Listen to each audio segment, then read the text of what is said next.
बहुत समय पहले की बात है। किसी गांव में एक धोबी रहा करता था। उसके पास एक गधा था जिसका नाम मोती था।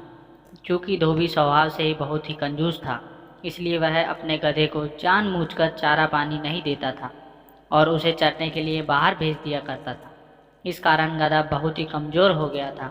जब एक दिन धोबी ने उसे घास चरने के लिए छोड़ा तो वह चरते चरते कहीं दूर जंगल में निकल गया। जंगल में उसकी मुलाकात एक गीदड़ से हुई। गीदड़ ने पूछा, गधे भाई तुम इतने कमज़ोर क्यों हो? तो गधे ने जवाब दिया, मुझसे दिन भर काम करवाया जाता है और मुझे कुछ खाने के लिए भी नहीं दिया जाता है। यही वजह है कि मुझे इधर उधर भटक भटक कर अपना पेट भरना पड़ता है। इस कारण मैं बहुत कमज़ोर हो गया हूँ। गधे की ये बात सुनकर गीदड़ कहता है, मैं तुम्हें एक उपाय बताता हूँ जिससे तुम बहुत ही स्वस्थ और शक्तिशाली हो जाओगे। गीदड़ कहता है, यहाँ पास में ही एक बहुत बड़ा बाग है। उस बाग में हरी भरी सब्जियाँ और फल लगे हुए हैं। मैंने उस बाग में जाने का एक खुफिया रास्ता बना रखा है जिससे मैं रोज़ रात को जाकर बाग में हरी भरी सब्जियाँ और फल खाता हूँ।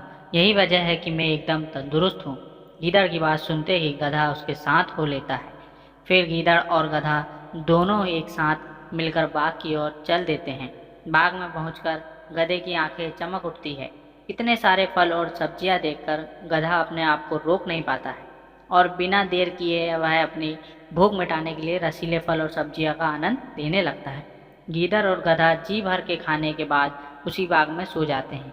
अगले दिन सूरज निकलने से पहले गीदड़ उड़ जाता है और फौरन बाग से निकलने को कहता है। गधा बिना सवाल किए गीदड़ की बात मान लेता है और दोनों वहाँ से रवाना हो जाते हैं। फिर वो दोनों रोज मिलते हैं और इसी तरह बाग में जाकर हरी भरी सब्जियां और फल खाते हैं। धीरे धीरे समय बीतता गया और गधा तंदुरुस्त हो गया।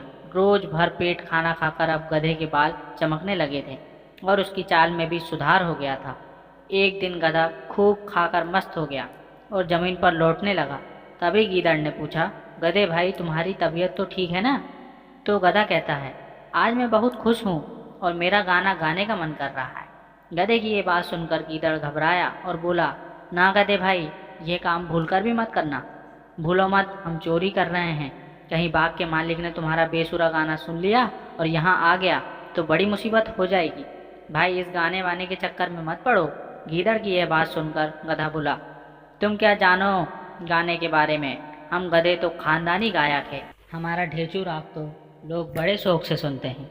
आज मेरा गाने गाने का मन कर रहा है, इसलिए मैं तो गाऊंगा। गीदड़ समझ जाता है कि गधे को गाने से रोक पाना अब बहुत मुश्किल है। गीदड़ को अपनी गलती का आभास हो जाता है। गीदड़ बोला, गधे भाई तुम सही कह रहे हो। गाने वाने के बारे में हम क्या जाने। अब तुम बता रहे हो तो मुमकिन है कि तुम्हारी सुरीली आवाज़ सुनकर बाग का मालिक फूल माला लेकर तुम्हें पहनाने जरूर आएगा। गीदड़ की बात सुनकर गधा खुशी से गदगद हो जाता है।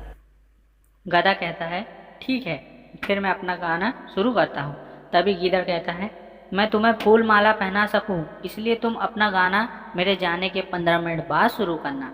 इससे मैं तुम्हारा गाना खत्म होने से पहले यहाँ वापस आ जाऊँगा। गीदड़ की यह बात सुनकर गधा और भी ज़्यादा फूला नहीं समाता है और कहता है, आओ भाई, जाओ गीदड़, मेरे सम्मान के लिए फूल माला लेकर आओ। मैं तुम्हारे जाने के 15 मिनट बाद ही गाना शुरू करूँगा। गधे के इतना कहते ही गीदड़ वहाँ से 9-11 हो जाता है। गीदड़ के जाने के बाद गधा अपना गाना शुरू करता है। गधे की आवाज़ सुनते ही बाग का मालिक लाठी लेकर वहाँ पहुँच जाता है। वहाँ गधे को देख बाग का मालिक कहता है कि अब समझ आया कि तू ही है जो रोज़ मेरे बाग को रोज़ चर के चला जाता है। आज मैं तुझे नहीं छोड़ूंगा। इतना कहते ही बाग मालिक लाठी से गधे की खूब जमकर पिटाई करता है। बाग मालिक की पिटाई से गधा अधमरा हो जाता है और बेहोश होकर जमीन पर गिर जाता है। कहानी से सीख, अगर कोई हमारी भलाई के लिए कुछ बात समझाता है तो उसे मान लेना चाहिए। कभी कभी हालात ऐसे हो जाते हैं कि दूसरों की बात ना मानने से हम मुसीबत में पड़ सकते हैं। धन्यवाद।